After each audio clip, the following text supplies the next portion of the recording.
Again, thank you very much for your presentations. And I would like to start with one aspect which was in most directly or indirectly in most of your presentation. Jen, you mentioned it about Manchester Airport. Jos mentioned it as well indirectly. Mr. Shang mentioned it also as well indirectly. How is air connectivity important? And I will do two sub-questions. How is air connectivity important for you? Windermere travel, AMA cruises, Viking cruises. How is air connectivity important for the Danube region? And to Mr. Shang, I will ask, is it important for Chinese and to John, for you as visitors, to be able, for instance, to rely on more direct flights when they fly to Europe, instead of having to connect one or twice through hubs, etc.? And to Jennifer, when Hainan decided to open up Manchester, obviously this is boosting your access to the Chinese market. So a comment from all of you, how important is air connectivity for your business and for Chinese visitors and for you as visitors to Europe? Who wants to start? Jen, because ladies first, yes. For us, yes, connectivity is hugely important, especially because the only way to really get into the UK from the Far East is on a plane. Opening up Manchester as a gateway is brilliant for the north of England because it brings visitors not just to London but to see the rest of the UK. So it was extremely important. What it also does is, as well as attracting groups, it's now attracting independent travellers. So travellers that may before have just flown into London and experienced London, because of the direct flights coming into Manchester, more and more independent travellers are coming up to the north of England. Thank you very much. And any other comments on air connectivity? Who wants to? John, you want to say something? Yeah, from a US market perspective? With Amber Waterways, the air connectivity is, for the European product, is less important because of the lift from the United States and from Canada. There are literally hundreds and hundreds of flights a day from North America to Europe, but it is important when we consider new destinations. We own and operate ships in Southeast Asia, and with the client base being 85% from North America, we have to consider the lift and the airline partners that we work with to get into and out of Cambodia and Vietnam.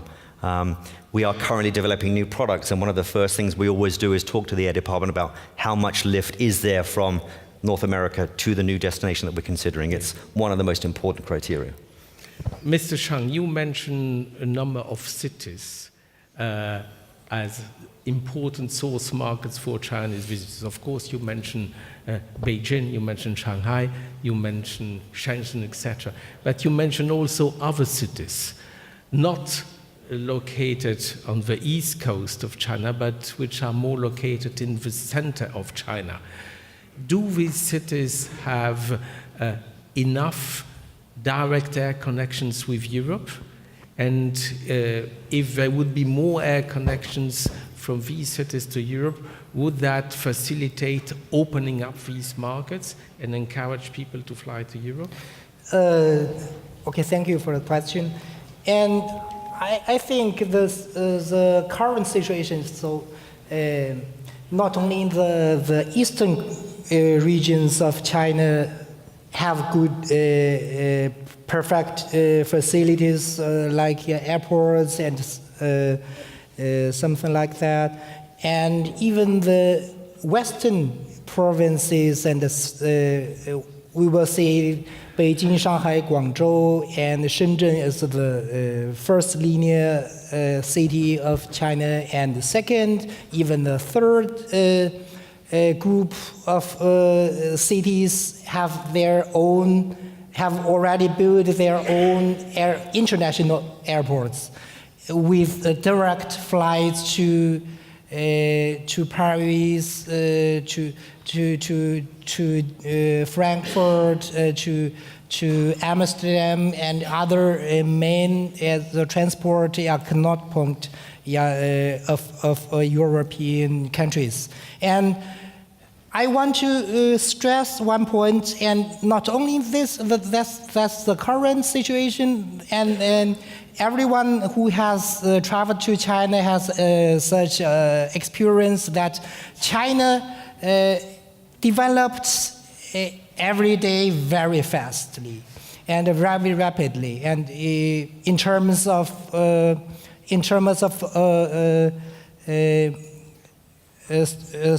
facilities and structures, as also is also that.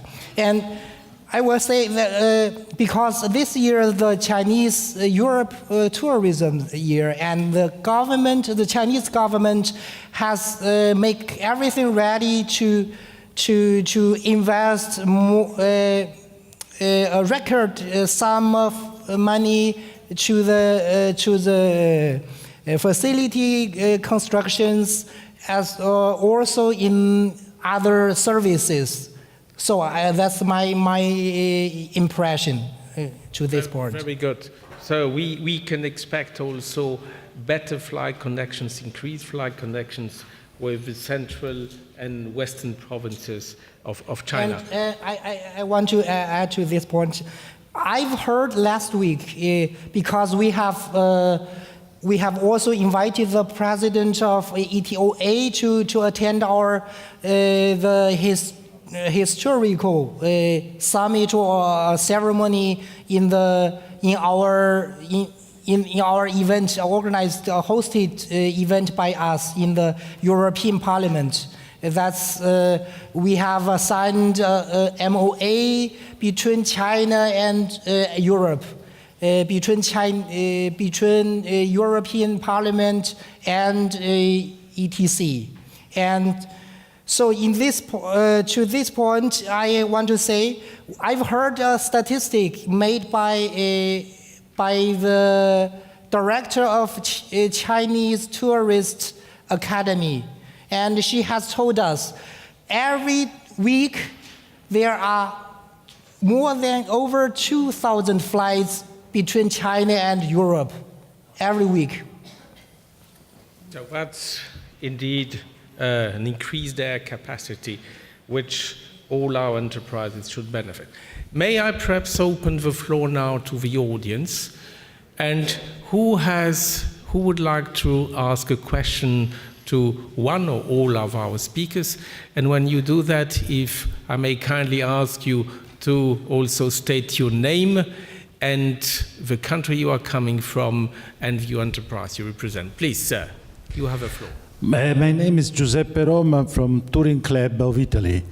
I want to ask if there is room for new destination, because I see there are only 2 rivers in the proposal that the offer of cruise company, the Danube, the Rhine, but we have also the castle in France in the Loire, and we have also a line from Switzerland to Venice.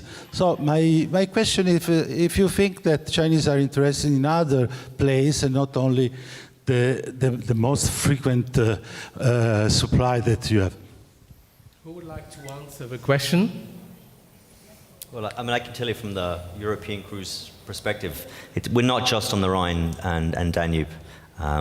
Yes, the vast majority of both Viking and Amber Waterways cruises are on those two rivers because it's most conducive to river cruising. But client retention and guest retention is super important. Getting the guests to come back and travel with you again means you must diversify and have different products. So there are rivers in France, as you quite rightly point out, and both of us and many of the operators operate on both the Rhône, the Garonne Dordogne in Bordeaux, and of course the Seine out of Paris. We both have ships on the Douro in Portugal, so it's not just the Rhine and Danube. Jos, you want to comment? Because you've shown on a map, and Viking has a, I would say, global presence, not only in Europe, but elsewhere as well. A comment on that, perhaps? Sure, I think it's a matter of time. It's for us, at least, it's a matter of time. I think most river cruise companies, as John pointed out, we cover as much of Europe and the world, in fact, as we can on rivers. And it's a matter of time before the Chinese guests will start to travel beyond the Rhine, the Main, the Danube, and the Moselle. That's what we currently do. We're certainly looking into other destinations as time goes on. Yeah. Very good. Next question. Who has a question for our guests? Yes, the gentleman down there, Aaron. And can you please just give us your name and where you're coming from, the company, etc.? Yeah, my name is Sebastian, and I represent a company called Head Out. I have a question, well, kind of for all of you, and I guess it applies differently to all of you. Pre- and post-tour experiences or package or offerings, how important is that to each one of you, and what are you doing about it? Who wants to answer that question? Shall I start with Mr. Shang and then Gogdana and then Joost and Jen and John, please. And make it short so then we can take another question. Please, Mr. Shang. Mr. Shang first. First me? Okay. This kind of topic or aim for us stands for quite a while because in our attempt to diversify the Danube offer, we are trying to combine it with these pre- and post possibilities, which are usually related either to some festivals or events or concerts or some wine excursions or in combination or cycling tours or even some of the events organized along the pan-European cultural routes, which go along with Danube very, very well. On these cultural routes, you do have UNESCO heritage, and as we could hear earlier, we do know that Chinese tourists are very much interested in visiting these sites. So it is definitely something on what we are working and trying to enhance the activities of our members to do something like this, which could be offered to the potential clients. Some other comments? Can I turn to Jennifer? Again, with us, it's hugely important pre- and post trip. As I said in my presentation, it's all about collaborative working and creating these itineraries. Something we did recently was a cruise including an afternoon tea on board. And what somebody else said is there's some fabulous 4-star hotels around the lake. Why don't we have an afternoon tea at the hotel looking out on the lake? So that is something that we did post the cruise, drop off at a hotel, private jetty, and the quintessentially English afternoon tea served on the 3-tiered stands overlooking the lake. Likewise, it's very important for Amber Water. We've seen a change in the way that we operate our pre-post. As I mentioned, we have 500 departures next year. 500 departures have either a pre or a pre and post, so it is very important. We've seen a shift as well, not just in the way that the guests want to experience the cruise, but also how they want to experience the pre and post land that we offer. The European River Network is very conducive to some of those stops. Prague is very well located for Nuremberg or Wilshofen or Passau as a turnaround. Budapest is right there. But what we've seen is the guests want to go to new destinations. So we have things like the Basque region. We have things like the Loire Valley as a chateau tour. So we've seen a shift over the last 3 or 4 years of where the guests want to go on those pre and post experiences. Yeah, I would second that. I think with our North American guests, it's about roughly somewhere between 35% and 40% of our guests that take pre and post experiences. And they run the gamut from just a very quick 2 nights in Amsterdam before your cruise starts, 2 programs we put together for when you end in Basel or in Zurich, where we travel, with the what's it called, the Glacier Express. And we spend time in Zermatt. So it's always been very much part of our offering. On the China market, we're working towards that. We're not quite there yet. Thank you. Mr. Shang, a brief comment from your side as well? Yes, I want to. This is a good question, and I think pre and post tour is very important for Chinese tourism, from my perspective. And why? Firstly, because of a short vacation duration, this constriction we cannot change. So they want to see more, experience more, and this is the first point. And the second point is they want to the Chinese people live for themselves. And partly they live also for their families, for their friends, for others, and they want to experience not only on board but also on land. And they have to go back home and tell the friends of them, and I have experienced in this tour everything in Europe, actually. And this is the second point. And third point is, we have good experience because we are good at of organizing the tourists from China by buses. And now we have invested, we have decided to invest the cruise ship at the Danube, and we have good experience for connecting of this point, airport and bus and river ships, cruise. So as and you can, I think as. The first point is that they want to experience and they want to go shopping, and this is very important for them. They value their time. They want to see more and they want to buy more, and we should leave time for them. And we should definitely let them buy more, by all means.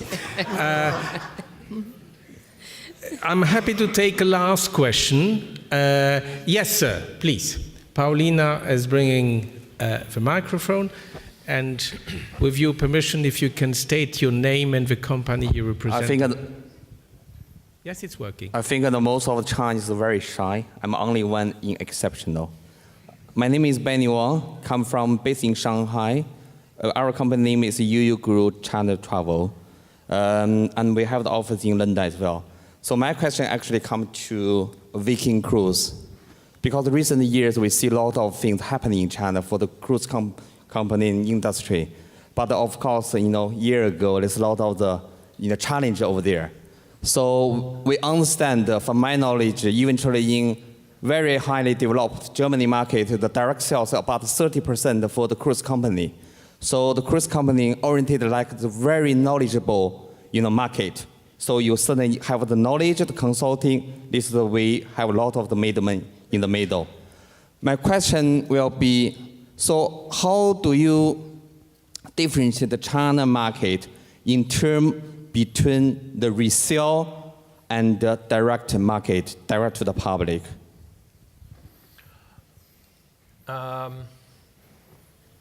So on the and I don't think now it's on. When it comes to working with the trade in general, our approach has always been that the trade offers an invaluable service to customers. We do not have the bandwidth to have a little Viking office in every city that we would want to have an office in. So we develop partnerships with trade. We also work with clients directly if that is how they choose to do things. In a sense, you could almost say we're somewhat agnostic, although we go as far as to tell people that if they come to us directly, we generally ask them, is there a travel agent in your neighborhood that you have worked with before? Maybe not on a river cruise, but I'm sure that you've done other things. We can put you in contact with that travel agent, and we can shift your booking from us to the travel agent. It's immaterial to the guest. It adds something for the guest because you can now deal with your travel agency on the corner rather than with someone who's far away. And we're happy to deliver that service to our network of travel agents. Does that answer your question? So do you have the present capability there? After you sell to the travel trade, the agency, the whole operators, or you sell directly to the public in China? So what is the ratio between each other? In China, that is still very much under development, but we will go with the same approach. That is, it's whatever works best for our guests. That's how we will work. Thank you very much, Joost. I think we can take a very last question from the audience. Yes, sir. Paulina, just behind you. And again, please, your name and the company you represent. Mr. Lee, from International China Investment Forum and associations of 11,000 companies, small, medium company. In China, small, medium is not so small. We don't sell pizza, including automobile manufacturing. I don't think that Chinese are shy. We were contemplating what question to ask maybe. But I want to start with disagreeing with Mr. Shang. I'm sorry. I think the only way, it is not the only way to work with China, although 85% booking direct to Europe, because more and more is FIT right now. Look at the latest statistics. More than 60% is FIT, and Mr. Shang may be looking at more on package tour. You are right, working with Chinese companies that encourage that.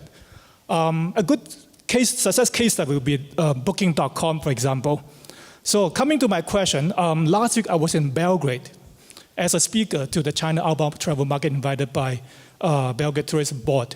And I've been to Danube, not just in Belgrade, but also to some of the cities Mr. Gonada mentions. So my question is, how do you, when I visit some of the museums, for example, show in the video, how China the China readiness have you prepared? Like Viking.com, you did a lot of Chinese translations.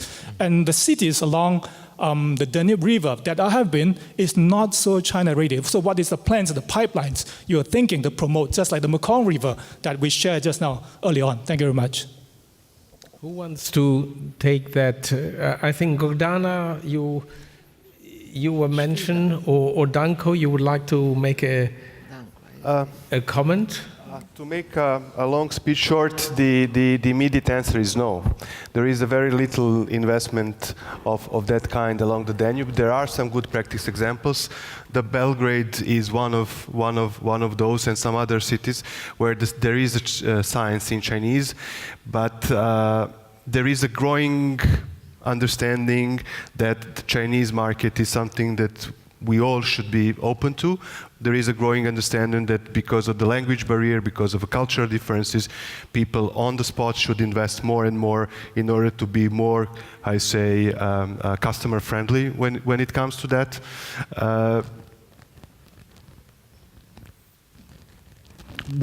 From our side, with our partners, with our members, we are constantly trying to improve the interpretation of the sites, especially when it comes to the historical sites, to avoid this kind of not only the way the informations are provided, but the languages are using. But as I said, all this is still within the minds of the people, rather that it is on ground. Thank you very much, Michelle, Danko. if I may add, You can, of course. Yes, Gordana. please. Thank you. I've been lately in contact with the Beijing Youth Association, and they do have, this reflects only the possibility. They have programs of students exchange, and these things could be very interesting for ultimate improvement of understanding between Europe and China. And I invite all the representatives of all countries and industry and corporate sector to take this into consideration and see how we can make it better and easier for both China and Europe. Thank you very much, Gordana. I'm looking at Tom. Tom, it's now almost 10 to 5, and we were supposed to finish at 4:45. So as a moderator of this afternoon session, I would like to invite you to give, first of all, a big applause to our guest speakers this afternoon.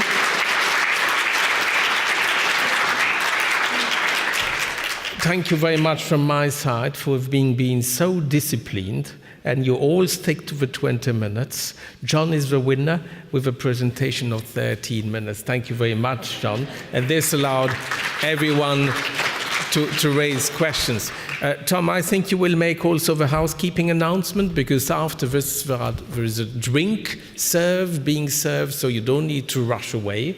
You will get something to drink. Tom, thank you very much. Can I hand over to you with your permission? And you will make all the announcements. Don't forget the B2B session tomorrow. And don't forget that there is also ITB in the city. Thank you very much. Thank you.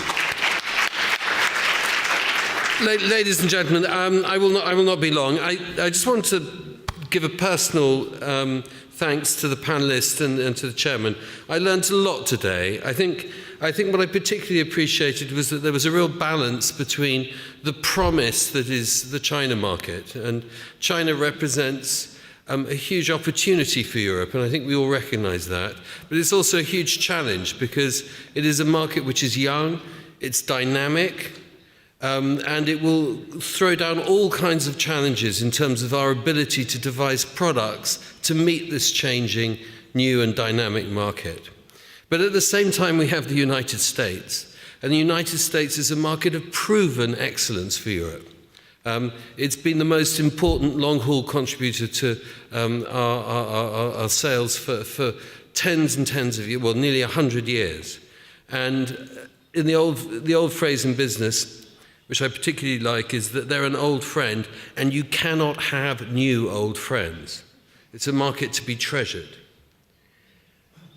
I also particularly like the open discussion point, where I thought it was really quite impressive the way Viking pointed out that selling is actually really difficult. If you think selling is easy, go and try it yourself. Making a sale is the most important element of adding value in the travel transaction. And if you can make a partnership in a sales partnership, that's really important. So the message of, if you're getting a direct sale coming in, use it as an opportunity to build up a relationship with a travel agent, is one I think would go down particularly well with Michel de Bloost, who represents all the travel agents in Europe. Lastly, I just want to say thank you to you all for being here and to being part of this event. It's going to be one, as I said, of a number of events. This is being filmed. It will appear on YouTube, and it will appear on our website, and you'll be free to make comments and ask questions later on. And indeed, I hope this is the beginning of a much broader discussion of some of the issues that we've raised. It's really down to me just to make some housekeeping notes very quickly for you. The first thing is to note is that we are having a workshop tomorrow. This is a really crucial, really important workshop, which is at the City Cube in ITB in Berlin. Please keep the badges that you received today with you. These are the badges that get you into ITB tomorrow, and it'll get you into the City Cube. So do not lose these. It will save a lot of time and indeed money tomorrow if you've got them on you. Secondly, we've all got a free evening after the drinks party, which I'm going to mention in a minute.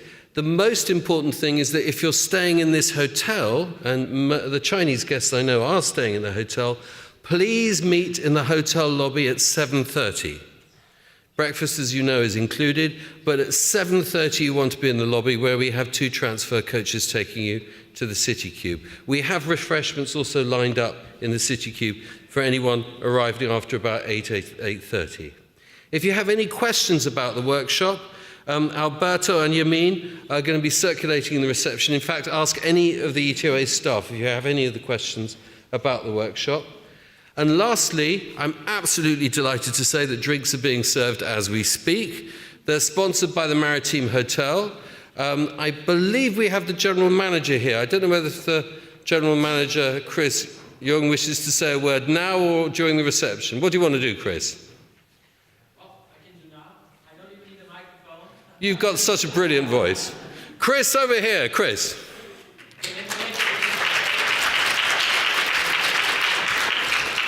No, first of all, thank you very much for you all being here.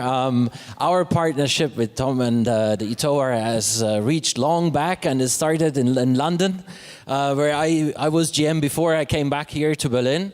It's an absolute pleasure having you all here. A lot have been said about the importance of the Chinese market, about the importance of tourism to the overall economy, and especially here in Berlin, it's our biggest source of income, so to speak. So it's great being the host to that reception, and obviously to ITB that is going to all catch your attention in the next couple of days. For us as Maritime, it's a pleasure being able to present a true family enterprise to you. Our owner and, well, the lady who runs the show, Dr. Gomola, is also in the house just now having a meeting or two. We do have hotels in China, which is also increasing our interest. We do work very closely with China for investing. We're signing a property in Poland, as it is during these days, and there is Chinese investors also trusting in our abilities in managing that property to its best. Our slogan is to sleep and meet under one roof. Well, some of you have the pleasure of experiencing it both. Some of you can only meet and have a drink. Well, it's not too bad. Next time you add the sleep to it, you know where to go. So I know I'm between you and the drinks. That's never a good spot to be in. So thank you very much once again for the opportunity to also say a couple of words. We have 2 hotels here in Berlin. So next year you come to ITB, 900 rooms, 60 meeting rooms. I don't think there's a lot more that others can offer. And yeah, have a fruitful and great ITB, and yeah, hope to see you all again these days around the hotel. There is also a tour around the hotel for those of you who fancy having one. Just speak to me during the reception and we can organize. Some of you have a room so they can know from the inside, from the outside. It's quite a busy place, so we'll be able to see some areas. You'll be experiencing some others on your private leisure. But we're here to help, we're here to serve, we're here to make your stay an enjoyable one, just as ETOA does. And they add to academics, we add to leisure. So here we go. Thank you very much for the opportunity. Have a drink, ladies and gentlemen.